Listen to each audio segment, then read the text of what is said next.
Hello बच्चों, welcome to the alert classes. तो आज हम इस वीडियो में डिस्कस करेंगे जो बच्चे पहली बार नीट का एग्ज़ाम देते हैं या जो नीट के प्रिपरेशन के बारे में सोचते हैं कि हम नीट की तैयारी करें, तो उनके दिमाग में ये क्वेश्चन आता है कि आखिर 10th और 12th में हमारे कितने परसेंट मार्क्स होना चाहिए जिससे हम नीट का एग्ज़ाम देने के लिए क्वालिफाइड हैं।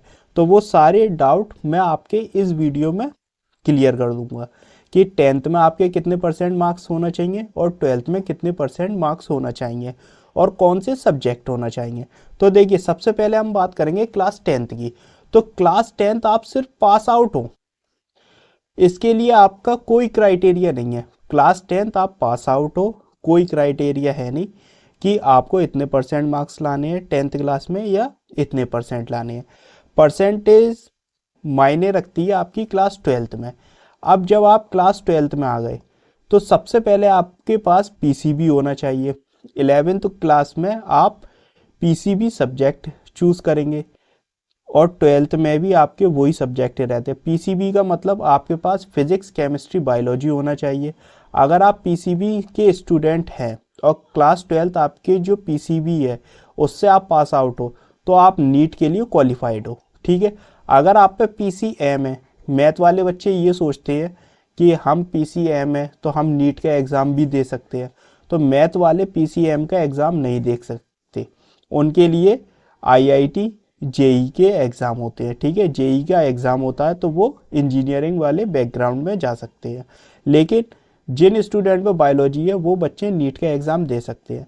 अब बात आती है परसेंटेज की कि क्लास 12th में कितने परसेंट होना चाहिए। तो मैं आपको बताऊं, जनरल ईडब्ल्यूएस में आपके 50% मार्क्स होना चाहिए। जनरल पीडब्ल्यूडी कैंडिडेट हैं आप तो 45% और अदर हैं 45%।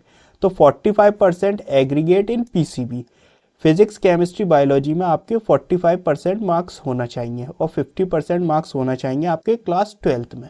ओके, तब जाके आप एलिजिबल हो। कैटेगरी वाइज डिपेंड करता है इसमें। आप क्लास 12th में अगर आपके पास पीसीबी है और आप ओबीसी एससी एसटी कैटेगरी के स्टूडेंट हैं और ओबीसी एससी एसटी कैटेगरी में आप पीडब्ल्यूडी कैंडिडेट हैं तो आपके 45% मार्क्स होना चाहिए पीसीबी में। ठीक है, 45% एग्रीगेट इन पीसीबी, तो आप नीट के लिए एलिजिबल हैं। आप नीट का एग्ज़ाम आसानी से दे सकते हैं। और अगर आप प्रिपरेशन करने की सोच रहे हैं नीट की, आप बायोलॉजी के स्टूडेंट हैं पीसीबी के, तो आप नीट की प्रिपरेशन कर सकते हैं। और वैसे तो 40% से ज़्यादा ही मार्क्स आते हैं आजकल के बच्चों में, 50 से नीचे तो आते नहीं हैं। अब वो बहुत ही कम बच्चे होते हैं जो सिर्फ ये सोचते हैं कि हम पास ही हो जाएं। अगर आप नीट की प्रिपरेशन कर रहे हो तो आपको आपके पास मिनिमम 50 से तो ऊपर ही मार्क्स होते हैं। और अब तो बच्चों के कम आते ही नहीं है, बच्चे मेहनत से ही ज़्यादा पढ़ते हैं। और अगर आपका ड्रीम ही डॉक्टर बनना है तो आप शुरू से ही मेहनत से पढ़ रहे होगे, तो जाहिर सी बात है कि आपके तो मार्क्स जो है वो ज़्यादा ही होंगे। लेकिन फिर भी इन केस कम होते हैं तो आपके इतने मार्क्स तो होना चाहिए जब जाके आप नीट के लिए एलिजिबल हो। ओके, इसके अलावा अगर आपका कोई डाउट है या क्वेश्चन है तो कमेंट करें, वीडियो को लाइक करें, शेयर करें, चैनल को सब्सक्राइब करें। आप हमें टेलीग्राम और व्हाट्सएप पे भी ज्वाइन कर सकते हैं, लिंक आपको डिस्क्रिप्शन में मिल जाएगी। ओके, आई होप आपके सारे डाउट क्लियर हो गए हो कि नीट का एग्ज़ाम कौन से बच्चे दे सकते हैं और कितने परसेंट मार्क्स चाहिए। And okay, and thanks for watching.